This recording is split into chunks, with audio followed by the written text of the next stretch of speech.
And guess what? The Mexican team celebrated every single one of those 7 goals. We're going to criticize them for that. What's up, Rich Squad? Welcome back to the channel. It's your boy, Dominic Rich. And if you're new around here, consider hitting the subscribe button because I'll be covering the entire 2019 CONCACAF Gold Cup. We had Gold Cup action today between Mexico and Cuba, and we also had more Group A action between Canada and Martinique. Well, the Canada-Martinique game was first. The match was played at the Rose Bowl, and the crowd wasn't so heavy. But after that game ended in a 4-0 win for Canada and the Mexico versus Cuba game started, the Rose Bowl filled out. It was filled to capacity. At least that's what it looked like. But Mexico went on to win the game 7-0. So we had a 2-goal fest today in the 2 opening matches of the 2019 CONCACAF Gold Cup. Is this how all the games gonna go in this year's competition? I don't think so, but it was a nice way to start. So the Canada versus Martinique match, let's talk about that a little, then move on to the Mexico thrashing of Cuba. In the first match of the 2019 CONCACAF Gold Cup, Canada took on Martinique and they thrashed them 4-0, but the scoreline does not tell the true story of the game. Saw that match, I saw both the games, but the scoreline lies. 4-0 is not really what happened in the game. It's how the game ended, but it's not what happened in the game. Martinique had their chances to score and they squandered every single one of them. And they fell asleep. And Canada took advantage and they put balls in the back of the net. But before we go into the goals, let's just do a quick run through of both lineups. Well, for Canada, the coach John Herdman went in with a 4-2-3-1 formation with Boyan in goal. We had Godinho, Hutchinson, Cornelius, and Kay at the back. Off-field and Piette in the midfield with Hoylett, Osorio, Davies, and David up top as the lone striker. For Martinique, their coach Bocali used a 4-2-3-1 formation with Chavez in goal, Vitulin at right back, the 2 center backs being Delem and Babin, the left back being Camille. In a more defensive position, we had Marveau and Herrel, and further up we had Timon, Abaul, and Fortune, who had a pretty decent game. And up top by himself was Parsemont, who had a few chances to score as well. So those were the 2 lineups. The game ended 4-0. The first goal was scored by Jonathan David after the goalkeeper put a bad pass to the defender and he couldn't control it. Davis pounced on it and he put it in the back of the net. The second goal was also scored by David. It was a nice through ball that caught the Martinique defense sleeping, and David went up 1-on-1 with the goalkeeper and he dispatched it. The third goal was also a scrappy goal scored by Junior Hoylett. It could have been saved, but it ended up ricocheting off the keeper back onto Hoylett into the back of the net. And the fourth goal that was scored by the captain Scott Orfield was even easier. He just looked like he passed it in the back of the net. Martinique had their chances.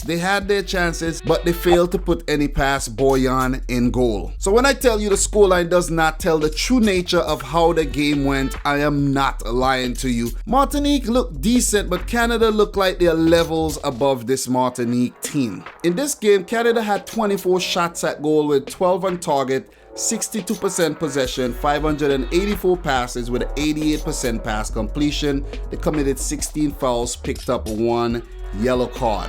Well, Alphonso Davies was almost injured in that game too, so he has to be careful. They need him. For Martinique, they had 16 shots at goal. I told you, this Canadian defense ain't looking too good. 4 on target, 38% possession, 347 passes with a 78% pass completion. They had 16 fouls, 1 yellow card. For Canada, their next game will be on Wednesday, June the 19th versus Mexico, the heavyweights, the 2 favorite teams to advance from this group. Martinique also plays Cuba on the exact same day, so they will be looking to pick up 3 points versus Cuba if they are to try to get through this group. It will be a tough task because then they play Mexico. It's rough. It's really rough for Cuba and Martinique after losing so badly in their opening games. So it seems like if Canada and Mexico are gonna go through to the quarterfinal from Group A, right? But let's not get too far ahead of ourselves. Let's talk about the game between Mexico and Cuba. From what I've seen in this game, it seems like this Canadian defense is very, very fragile, and when they come up versus Mexico, they're going to be put to the sword. I really think they're going to be put to the sword. Their attack looks a little better than their defense. Even when they come up versus Cuba, I think Cuba are going to test Canada as well. So look out for those upcoming matches. As for Martinique, they don't look too bad going forward, but they need to stop making silly mistakes in the back, and the defenders need to stop falling asleep. So let's move on to the other Group A fixture between Mexico and Cuba, where it ended in a 7-0 thrashing. I actually predicted a win for Canada, but I predicted a 2-0 margin. It ended 4-0. For the Mexico-Cuba game, I predicted a 4-0 margin. It ended 7-0. So I feel good that I got my two predictions right. But let's talk a bit about this game. The story of Mexico coming into their 2019 Gold Cup campaign was of all the players missing from the tournament.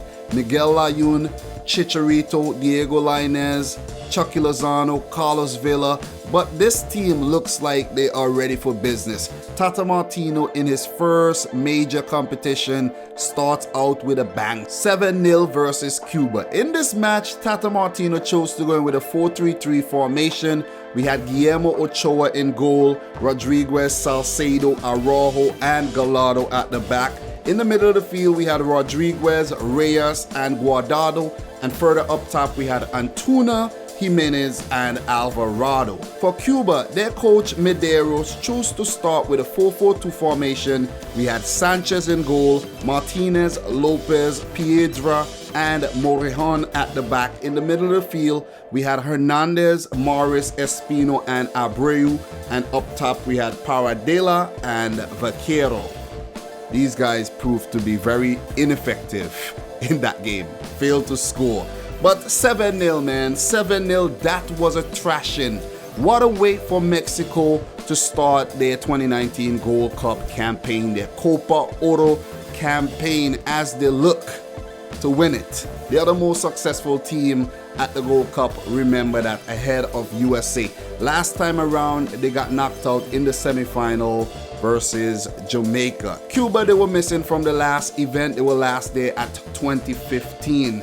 But this Cuban team, they look promising, but they do not stack up well versus a top-class team like Mexico. This team looks good. This team looks good, and they could go a long way in this tournament, even winning it. I got them making it all the way to the finals. Go watch my prediction video if you want to know who I think is going to win the 2019 CONCACAF Gold Cup. But these goals came, man. They came fast and they were plenty. Second minute, crossing from the left, we had 3 defenders and a goalkeeper. All of them failed to clear the ball. It hits the post, falls nicely to Antuna, who taps it in for the first goal. He opens his account at the 2019 Gold Cup. 1-0 to Mexico. 31st minute, good movement just outside the box by Mexico. The ball gets to Raul Jimenez. He turns, he shoots, he scores. He opens his account also. 2-0 to Mexico. 38th minute, a loopy corner comes in and finds Raul Jimenez in space all by himself, unmarked. He puts in a weak shot. The goalkeeper rebounds it into the other Mexican player, and Reyes taps it in for 3-0 to Mexico. Raul Jimenez's cross is not properly cleared by the Cuban defender, and who's there to tap it in? Antuna. 4-0 Mexico. At the halftime break, Mexico had already thrashed Cuba 4-0, so they could have came into the second half and relaxed, but the Mexican team meant business here. 64th minute, nice through ball, caught the Cuban defense out, and Raul Jimenez ran in space, ran to a tight angle, and still beat the goalkeeper.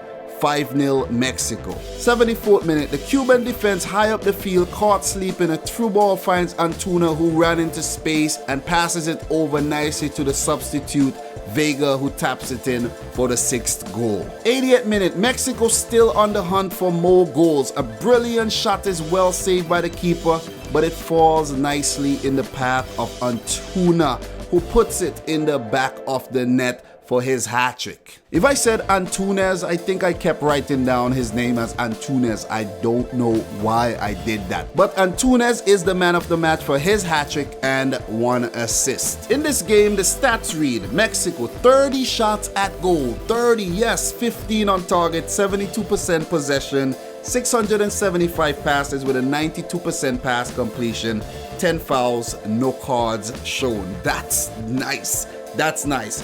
For Cuba, they had 3 shots at goal. They even hit the ball 1 time. They hit the ball. They could have scored. They tested Ochoa a little bit at the back end there, but it wasn't enough to breach this Mexican defense. No shots on target. They had 28% of the ball, 275 passes, which was probably more clearances than ever passing it out from the back. But they hardly kept the ball. They did not keep the ball well. They had a 73% pass accuracy, committed 10 fouls, picked up 1 yellow card. Mexico are levels and levels ahead of this Cuban team, and I'm not surprised with the outcome, 7-0. And guess what? The Mexican team celebrated every single one of those 7 goals. Are we gonna criticize them for that? I don't think so. I don't think so. They have all right to celebrate. They're in a major tournament and they get themselves a nice little warm-up game there. We could all see it as that now. So guys, tomorrow we have 2 fixtures coming up from Group B, where we have Haiti versus Bermuda. I'm going to go for a Haiti victory there. And Costa Rica versus Nicaragua. I'm going to go for a Costa Rica victory. Those are my predictions for tomorrow's games. If you're getting to the end of the video, thank you very much. And if you're new around here, consider hitting the subscribe button. Also, don't forget to smash the thumbs up button, and in the comment section down below, let me know who you think will win the Golden Boot at the 2019 CONCACAF Gold Cup. Will it be Raul Jimenez or Antuna? Or will it be somebody else? Guys, thanks for watching. I'm your boy Dominic Rich, and until next time, peace out. Rich Squad!